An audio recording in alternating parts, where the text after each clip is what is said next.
Assalamualaikum warahmatullahi wabarakatuh. Apa kabarnya teman-teman semua? Kita bertemu kembali dalam pembelajaran tematik di tema 4G tentang indahnya keragaman di negeriku di subtema 2. Apa saja yang akan kita pelajari kali ini? Di pembelajaran 1, 2, dan 3. Agar lebih paham, silakan teman-teman simak pembelajaran berikut ini.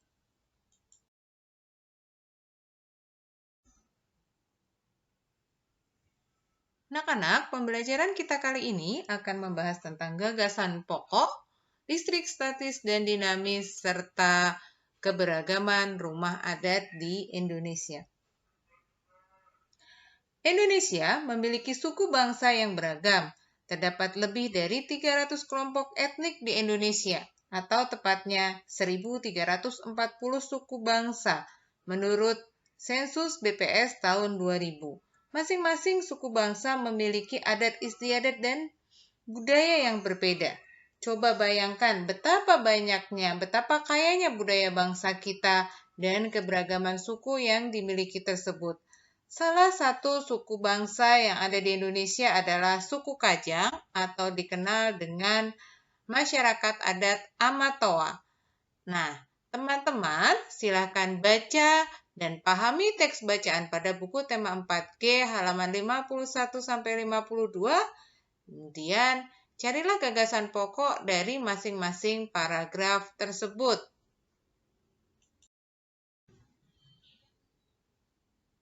Teman-teman, setelah membaca dan memahami teks bacaan yang berjudul Masyarakat Adat Amatoa, kita akan menentukan gagasan pokok dari setiap paragraf. Bagaimana kita menentukan gagasan pokok? Yang pertama, tentu dengan membaca dan memahami bacaan tersebut. Kemudian, kita cari kalimat utama pada setiap paragrafnya dan tentukanlah gagasan pokoknya. Nah, gagasan pokok pada paragraf pertama teks tersebut adalah suku Kajang yang hidup sangat sederhana dan dikenal sebagai masyarakat adat Amatoa di Kabupaten Bulukumba, Sulawesi Selatan. Paragraf kedua, apa ya gagasan pokoknya? Nah, benar, gagasan pokoknya adalah suku Kajang memegang sebuah tradisi leluhur yang dikenal dengan pasang dan tidak boleh dilanggar.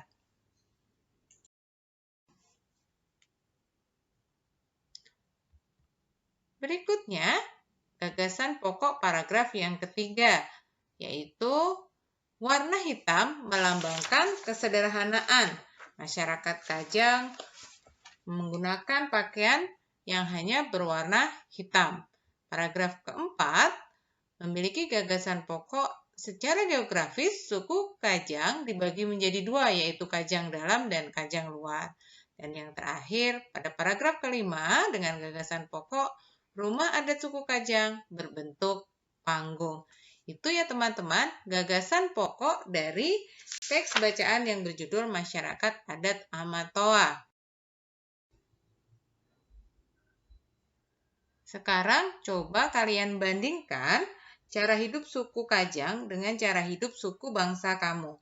Apa saja perbedaan dan persamaannya? Suku Kajang hidup sederhana dan menjauhi segala hal yang berhubungan dengan peradaban modern, seperti alat elektronik, sekolah, dan juga pembangunan jalan. Suku Kajang tidak menggunakan alat elektronik dalam kehidupan sehari-hari, karena mereka berpegang teguh pada adat istiadat. Alat elektronik merupakan benda yang berfungsi karena pengaruh gaya listrik. Nah, setelah ini, coba teman-teman simak video tentang listrik dinamis dan listrik statis yang akan ditayangkan.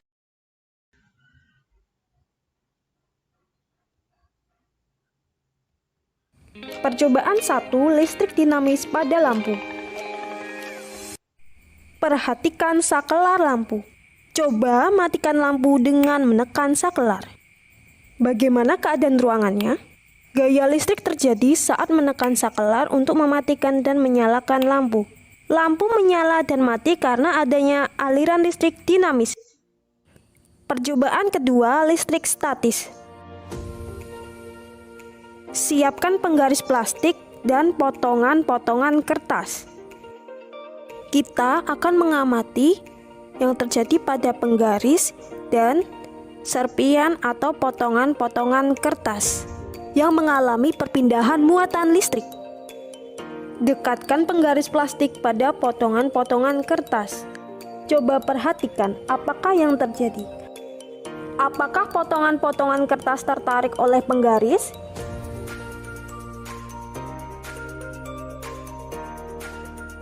Sekarang, coba gosokkan penggaris pada tangan.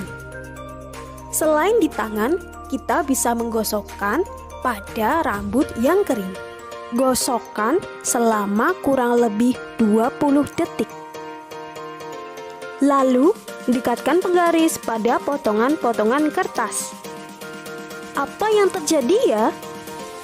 Dapat dilihat, potongan-potongan kertas akan tertarik oleh penggaris plastik. Peristiwa tarik-menarik antara muatan pada penggaris plastik dan potongan kertas ini merupakan salah satu bentuk gaya listrik. Jadi, apa kesimpulan dari kedua percobaan ini ya? Apa sih yang dimaksud dengan listrik statis? Listrik statis adalah kumpulan muatan listrik dalam jumlah yang tetap atau statis atau ketidakseimbangan muatan listrik pada benda. Ketika kita menggosokkan penggaris plastik ke rambut atau ke tangan, penggaris tersebut menjadi bermuatan negatif, sedangkan rambut atau kulit tangan menjadi bermuatan positif. Pelepasan muatan saat menggosokkan kedua bahan tersebut membuat bahan-bahan dialiri atau bermuatan listrik, sehingga setelah digosok-gosokkan, penggaris plastik dapat menarik potongan-potongan kertas.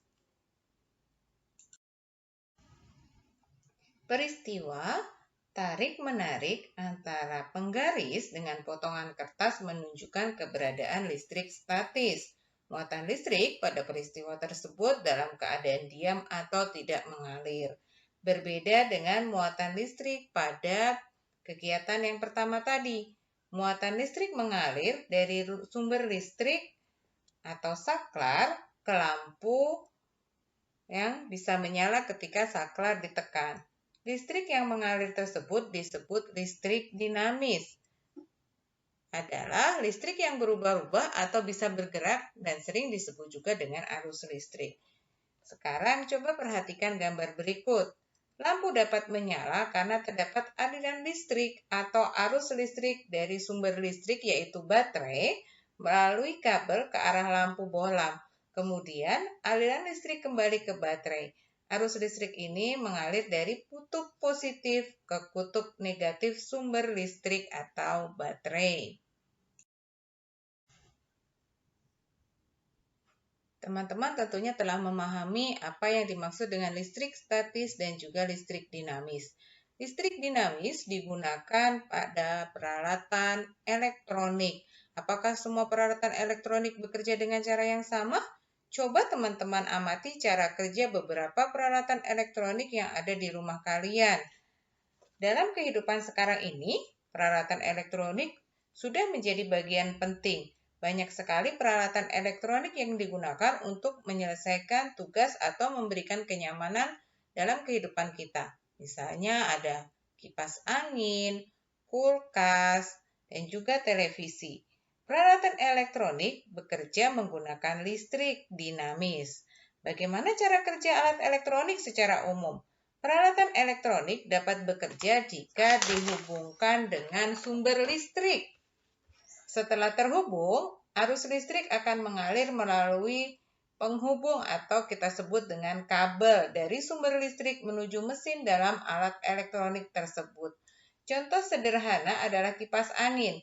Jika kabel steker kipas angin dimasukkan ke stop kontak, maka arus listrik akan mengalir dari stop kontak menuju motor kipas angin. Listrik dapat menghidupkan motor sehingga motor menggerakkan bilah-bilah kipas angin. Melalui peralatan elektronik, energi listrik dapat berubah bentuk. Energi listrik dapat berubah menjadi energi panas, energi gerak, energi suara, dan juga energi cahaya. Perubahan bentuk energi tersebut membuat energi listrik dan alat elektronik menjadi sangat bermanfaat dalam kehidupan sehari-hari. Energi listrik melalui peralatan elektronik dapat membantu manusia menyelesaikan pekerjaan dengan lebih cepat dan lebih ringan. Selain itu, juga membuat hidup menjadi lebih nyaman. Nah, sekarang coba teman-teman tuliskan kegunaan peralatan elektronik yang terdapat pada tabel halaman 63 buku tema 4G. Selamat berlatih ya.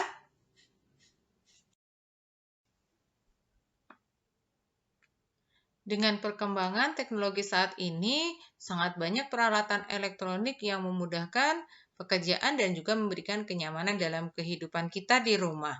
Apalagi pada saat masa pandemi sekarang ini ya teman-teman ya. Jadi kita tetap merasa nyaman belajar di rumah.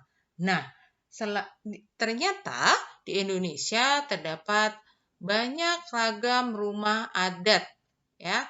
Salah satunya adalah rumah gadang, yaitu rumah adat suku Minangkabau. Rumah gadang disebut juga rumah bagonjong, merupakan rumah adat suku Minangkabau yang memiliki keunikan dari bentuk arsitekturnya, yaitu bentuk atap yang runcing-runcing dan menyerupai tanduk kerbau. Nah, selain rumah adat gadang dari Minangkabau, masih banyak loh rumah adat dari daerah lain di Indonesia.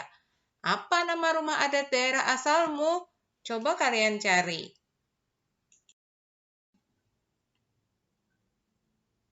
Nah, teman-teman, sekarang teman-teman sudah tahu ya apa nama rumah adat daerah kalian dan apa keunikannya. Biasanya, rumah adat digunakan sebagai tempat diselenggarakannya upacara adat istiadat dan juga rumah adat mencerminkan pola kehidupan masyarakatnya. Ada yang mereka beternak, makanya mereka rumahnya rumah panggung, sehingga di kolongnya atau di bawahnya itu biasanya dijadikan tempat untuk menyimpan hewan ternaknya. Itu ya tentang rumah adat di Indonesia. Berikut ini adalah contoh rumah adat yang ada di Indonesia. Ini adalah rumah adat Toraja, namanya rumah tongkonan. Keunikannya, di bawah bangunan digunakan sebagai kandang kerbau.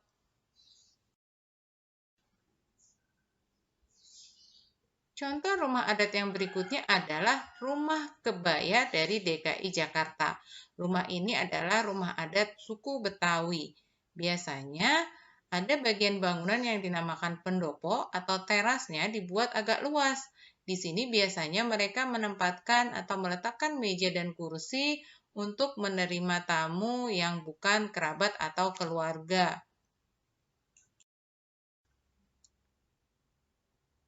Mari kita berlatih ya teman-teman. Carilah gambar rumah adat sesuai suku bangsamu. Kemudian cari juga informasi mengenai keunikan rumah adat tersebut agar teman-teman lebih bisa memahami dan menghargai keberagaman rumah-rumah adat yang ada di negara kita.